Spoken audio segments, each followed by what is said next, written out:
next. Now, President John Mahama is yet to appoint metropolitan, municipal and district chief executive officers to steer government affairs at the local level. Now, we know that vetting of aspirants has already begun. It has been done already, and the shortlisting of names has been also already sent to the president. But this morning on NewsX, we're wondering what exactly should the president look out for in his elections of MMDCEs. Well, join me in the studio is Andrew Bidiakon. He's a local governance expert. He's also former MCE for German South. Thank you so much for your time here on NewsX. Well, joining me also via Zoom is Hajia Afisat Salia. She's Assistant Secretary, Queen Mothers Association of Upper West Region. They have some concerns about what exactly the president should look out for.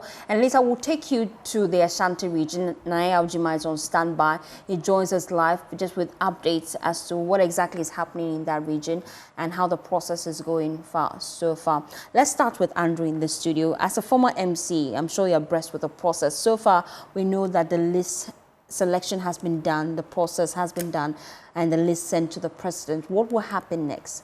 Thank you very much, my dear. I think I've been following what is happening at the local because of the interest that some of us have. Currently, I know the political party that is in power, i.e. the NDC, they issue a statement requesting for people who are interested. So what I know is that they pick forms from the party office at the district level or the municipal level, from the party office. They've gone through vetting at the regional level. Some places you identify or you realize that about 40, 50 people pick forms at the local level. But what I know for sure currently is that after the vetting at the regional level, 3 nominees were selected. And the list has been forwarded to the party headquarters in Accra, and the local government minister has put in place a team. I think there are about 7 or so, being chaired by the chairman of the party, Honorable Johnson Asidu Nketia, and they've given them 1 month to make sure they have those who qualify to be the president nominees at the district level. But what happens is that when your name is mentioned, the assembly has about 10 days interval to have all the honorable assembly members of the assembly vote on you to confirm or deny you that position that the president has given you. So that is the process we are in now. Many have argued that for these roles to be effective, the MMDCs, the DCs, we ought to separate them from partisan lines. Do you agree? I perfectly agree, my dear. You see, if the president continue to appoint MMDCs, what happens is that the MMDCs are not accountable to the people, but rather to the president. Because the president can appoint you to pay the law. The local, the constitution at Article 243, it is only the president who can nominate or who can appoint you as an MC, but you have to go for confirmation at the district level by the honorable assembly members. But the president can put you there today, and tomorrow he can remove you. So definitely you are always accountable to the president, but not the local people. But you are always with the local people. If you are being maltreated as an MC within government circles, you cannot raise it. Party executives at the local level or the regional level can petition the president tomorrow and you are removed. And this makes MMDC's job very difficult. So I am for the election of MMDCs at the local level, because when you are elected, you become accountable to the people. They are the people who nominated you, or they elected you, and you are always accountable to them. But let's look at the cost factor and how much it costs us to organize this election. Democracy is expensive, my dear. Democracy is expensive. If that is what we have chosen to have, definitely the cost. Why is it that when an MP dies today, tomorrow or within the next 3 weeks, the law says we should have by-election at the constituency level to elect a representative, if it is not about 6 months to elect general elections. But assembly member will die or will leave the scene for so many years, and that electoral area will not have a representative. But if the DC is not there today, the president can also nominate somebody. And these are some of the things that I think at the local level is not helping our decentralization.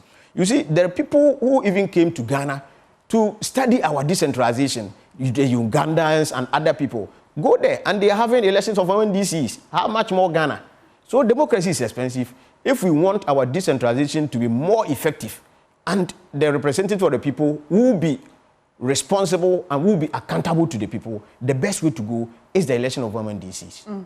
Now, many have argued... When that happens, my dear, all these hula balloos who becomes our MCE, I've watched some videos on social media and the mainstream media where people are burning ties, people are chasing people, people are thinking that, oh, these are people that we thought they were going to represent us as MMDCEs, but the president didn't consider them, the vetting committee didn't consider them, and a whole lot of... But if the person is elected, definitely all those things will go. And this winner takes all that. Always when there's change of government, people will be chasing toilets, excuse my language, people will be chasing toll booths. Currently, people are not chasing toll booths because the toll booths are not there.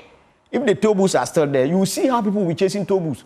But when we have election of MMDCEs, and they are always in place, and these toll booths are under your jurisdiction, it is not under central government. Definitely, you will be in charge, and all these winner takes all that people complain. We are always complaining about winner takes all, winner takes all. And the last position at the local level too is being given to the president to do it. And I think it's not fair. Let's look at the effectiveness of the roles MMDCEs play, and even DCs in our community.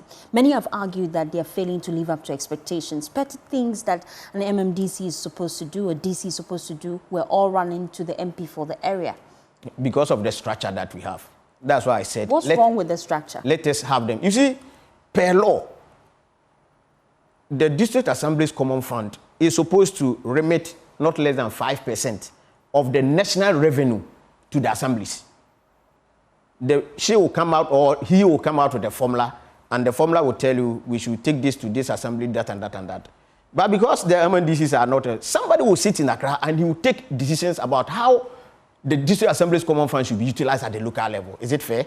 So if you put a person who is in charge in that situation, how do you expect the person to perform? Let us give them the free hands. Let us give them what is due them. If the person doesn't have the resources, how do you expect the person to? Because I can tell you for a fact, my sister, some of the assemblies cannot generate 400 Ghana cedis a week. 400 Ghana cedis. How much more fuel can the MCE will use to go to various communities to monitor projects? As an MC, did you face that challenge? A lot. I faced. And my common fund was not given to me as expected. You sit down at the assembly, and at the end of the quarter, because all these monies are supposed to be given to you quarterly. The quarter, what you know that revenue that we have generated, if not less than 5% is going to the assemblies, at the end of the day, they give you 200,000. As an MC, you sit at the assembly and they give you 200,000. Looking at the population of more than 150,000 people, everybody is crying for water, everybody is crying for school, everybody is crying for toilet, everybody. Where are you going to get the money? This money cannot even build two-unit classroom block. But go to the communities. People are sitting under trees. And you, as an MC, you would think you should get all these people out of the trees, under the trees that they are sitting, because they are our kids. But the money that you are supposed to, even awarding of contract for water is being done in Accra. Provision of furniture to schools is being done. Come to my community. That is why I have trees, I have lumber. So if you give me that money, I can, if the furniture that they are sending from Accra to my constituency is giving me 1, I can use 4. I can use it to do 4. But somebody sits in Accra and they think they have the power. You are the MCE, you can't complain. If you complain, the president can take his position for you the next day. So what do? You sit down and look at it. You look on, and these things are not helping our decentralization. So when the MC is elected, because the MP is also elected, can you do what they are doing to MMDCs to the MPs? As we speak, before we left office, the MPs' 4th quarter MPs Common Fund was paid to them before they left. Go to the assembly if they have received it. You haven't received your... Where are you going to receive it from? Per law, they have not breached any law. By what is it that? Because the money should be paid in the ensuing quarter. That is what the law says. Okay. But what is it that the one who is elected, his money has been given to him? Because most of them have lost power and they are living. Some of their projects are outstanding. They need to complete them. MC, you also live in power. You also initiated project. You need to complete them. But yours is not coming. But if I am elected, can the president sit in Accra and control me?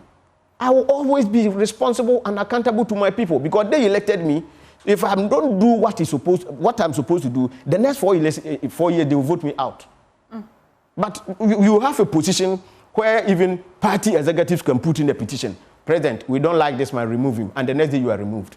If you sit down and you are working, where are you going to have the mind to work? So the decentralization that we have, all of you, the media, I've been there. I've been a civil servant or a local government service staff, and I know what happens there. And I've been a politician, and I know what. Let us all come together and say, I'm happy that the president is saying before he leaves office, he's going to have elections of NDC. But where I depart from the NDC is that they want us to have it non-partisan. That one too, maybe we'll get time to discuss. Why? Why do you want it to be? I want it to be partisan. Why? I want it to be partisan for this. How do you call it? The winner takes all that we are talking about. If we have it partisan, CPP can win seats in Ghana, PNC can win seats in Ghana, NDC can win, MPP can win. And when you are campaigning for the next elections as a president or your political party that you want the people to vote for you, let us see your MMDCEs that we gave position to. How did they perform? So if the small one that they gave to them, we gave to them, they were unable to perform. Meaning if we give them the presidency, they can't perform. So we are not going to give our presidencies to them. And the advantages are enormous. Look, if we don't want it to have, we don't want it to be partisan, I can tell you for a fact, we are going to have a ballot paper that contains more than 100 people vying to become MMDCEs. How are we going to have that elections? Just recently, look at what happens in NDC, the selection at the district level. Some places, about 50 people, 60 people, because they did interview at the regional level. That's why they are able to take most of them out. And now they have selected, I would say, the quality ones, and they are coming for interview back in Accra.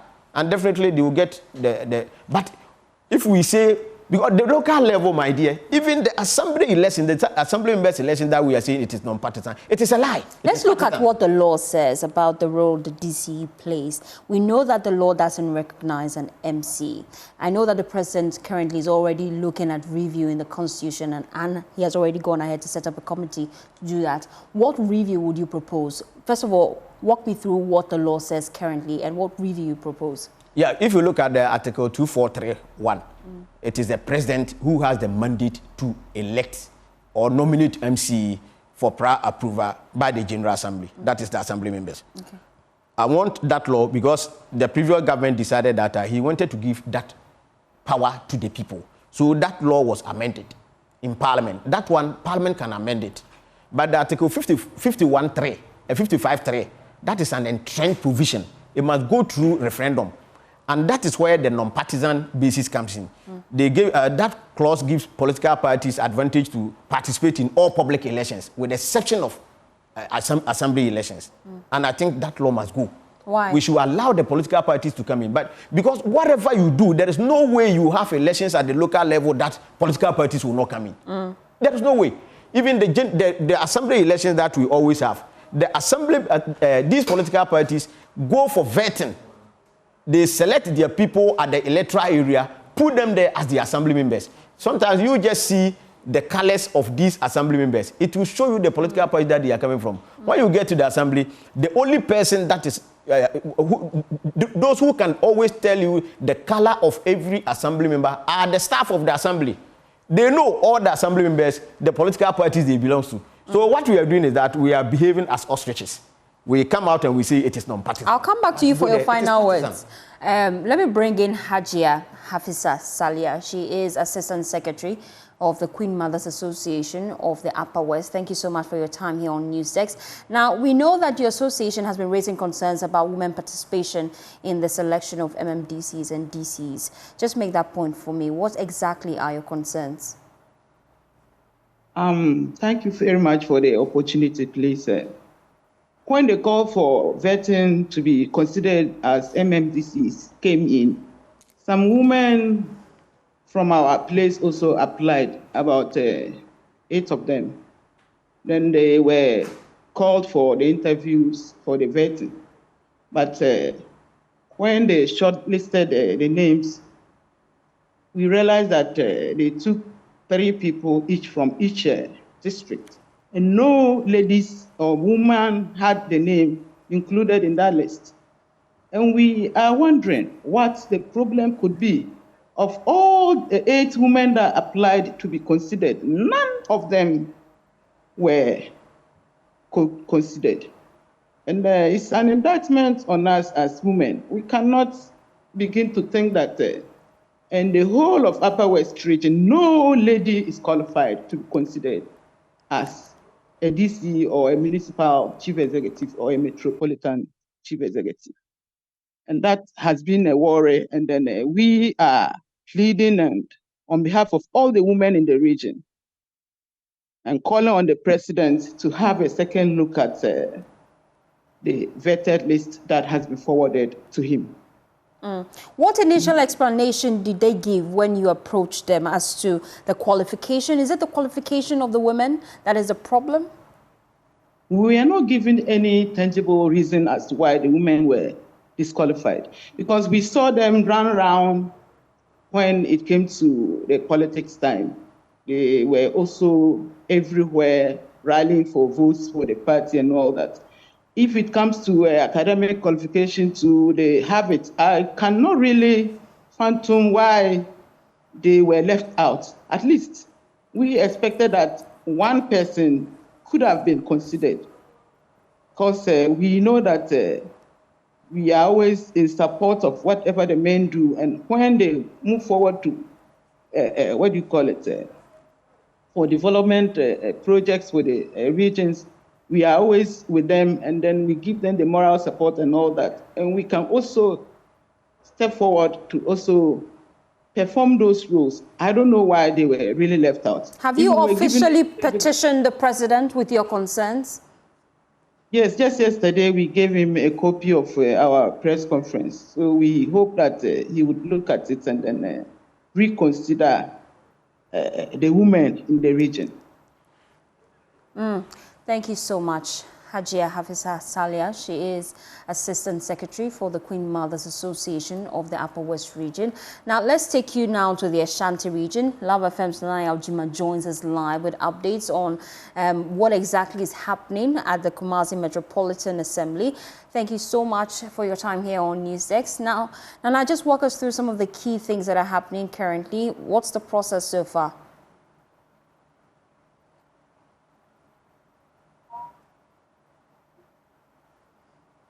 Nana, you have to unmute for me to hear you clearly. All right, so in the Ashanti region, about 143 MPAs positions. So all the districts and who have qualified for the second stage of this vetting, which is being done in Accra. Now, when you come to the Kumasi Metropolitan Assembly, which remains the biggest among these MMDCEs, we have 3. Oh dear, we seem to be losing connection to Nana Aljima intermittently. I'm hoping that you can position rightly so that you can just give us updates as to the process ongoing currently in the Ashanti region. The selection process, we know in most parts of the country, has been completed. Nana Aljima just joined us live with updates from the Ashanti region, and I'm hoping that your connection is better now so that you can make that point. Yes, so what I'm saying is that about 145 people have passed the first stage of the vetting process. Now the second stage will be done in the Greater Accra region.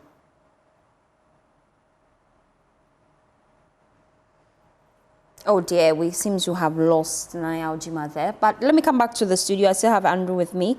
As we wrap up the conversation, really, we've heard from one concerned group in the Upper West region raising concerns about women participation. And this is all boiling down to the vetting process. Yeah, I think I understand their frustration. During 2018, when we were canvassing for this election of MMDCE, some of these things came out. So the proposal was that the political parties should at least give us some 30% women representation at the district level, so that when they go for the election, definitely if MPP, NDC, these are the major political parties, they are giving us 20% or 30% at those areas, definitely a woman will be elected. And all these things will go out. So we will put it in the law that all political parties going forward should give a 30% of women at the local level as MMDCs, where we are going to vote on them. And I think some of these things will go away. But I understand their frustration. You see, when we have the election of MMDCs and MPP, NDC, all of them are giving their S representative. Definitely they will have women. Is that not it? Maybe her district. If MPP is giving us a woman candidate, NDC is giving us a woman, definitely the two of them, one will win. and we have the women representation. So all of them should come together. All of them should come to, we should put our heads together and make sure that the way to go is having the MMDCs selected. And I think some of these things will go.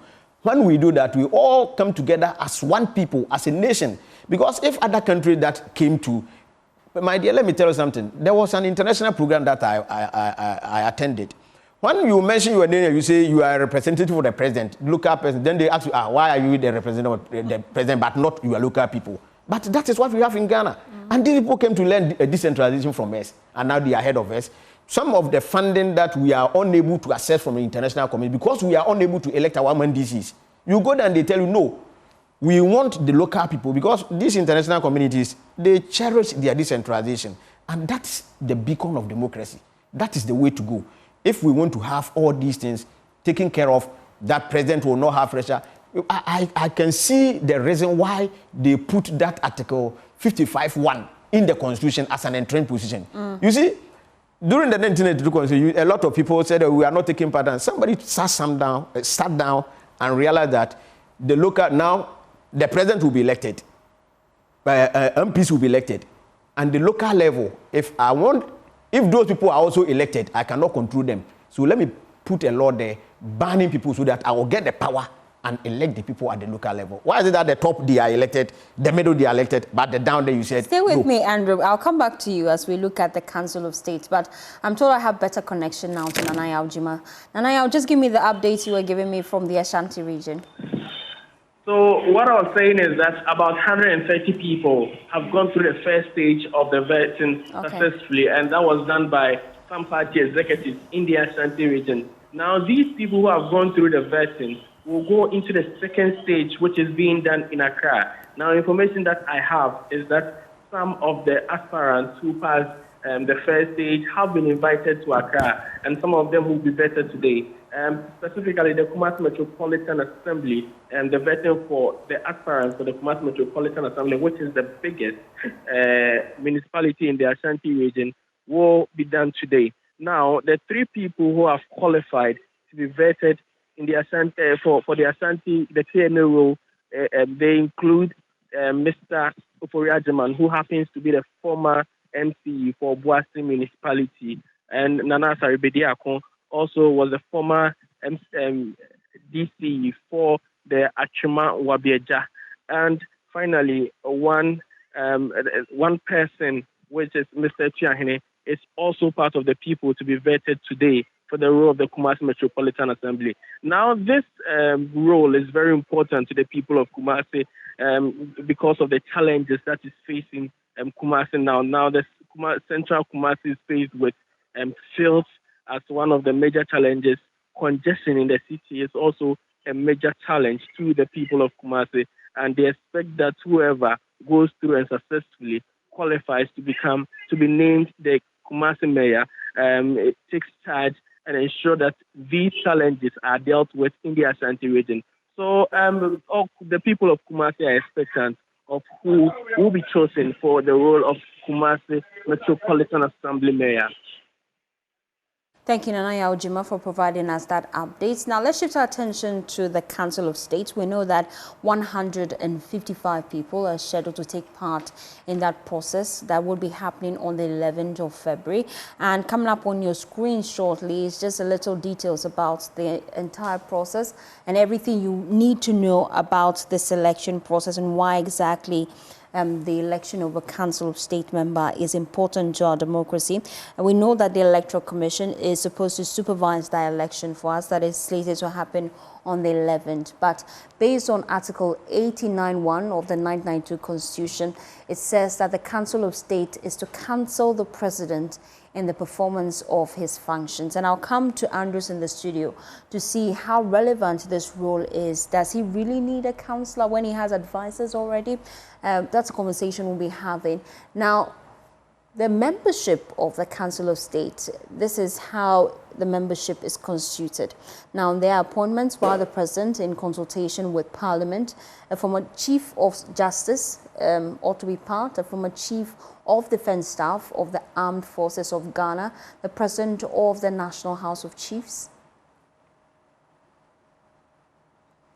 representatives a representative from each region of Ghana elected by an electoral college comprising of representatives from each of the districts in the region nominated by the district assemblies in the region and 11 other members appointed by the president. Who can contest? That's a question most of you asked on our social media handles, and you can contest if you're a registered voter, if you're a citizen of Ghana, if you have a sound mind, you can contest. And they went through the process, 155 of them. Andrew, how relevant is the role of the Council of State? I think our constitution has provided for that. And I quite remember President Kufuor said we should make it a second chamber. And I think I go with him. Why a second chamber? You see, the Council of State, they are supposed to advise the president. Since 1992, I don't know, have you ever heard anything coming from the Council of State that the president wanted to do this, we told him he shouldn't do it, but he did it? Have you heard something like that before? That we advised the president, but he didn't take it. But that's why we advise the president. All the time, what we hear is that the president, in consultation with the Council of State and this and that, they have appointed this and that and that. We don't hear. So what do they do there? If it is a second chamber, we give them powers. You feel the role currently is irrelevant? I think the constitutional review, I don't want to go into that because Professor H. Prempe is somebody that I've worked with and I know him very well. Some of these things, he has raised issues and I don't know, maybe they will look at it and see it. But what I'm saying is that the powers that they have, we don't see it. We don't see the powers. But my dear, let me tell you, currently there is an illegality going on with this selection of those who are supposed to vote on the 11th. You see, the other point that you raised, it is in the constitution, it is clear. Those who are coming from the district as voters are supposed to be assembly members. They are supposed to come from the assembly. So when assembly members meet, if they are 20, they tell you, my dear, you and that, go and represent us. But currently, people sit down and they just submit names without the knowledge of even presiding members. And I know what I'm telling you, what I'm talking about. Without even the knowledge of presiding members. And this is an illegality. Because what is happening at the local, the assemblies are currently not properly constituted. Because the president has already revoked appointment of all the 30%. So which people are meeting and electing people to go and have these elections? Already, there is no DC or MCE at the assembly because the MCE or the DC is part of the assembly. And let me say, MPs are around, so for them.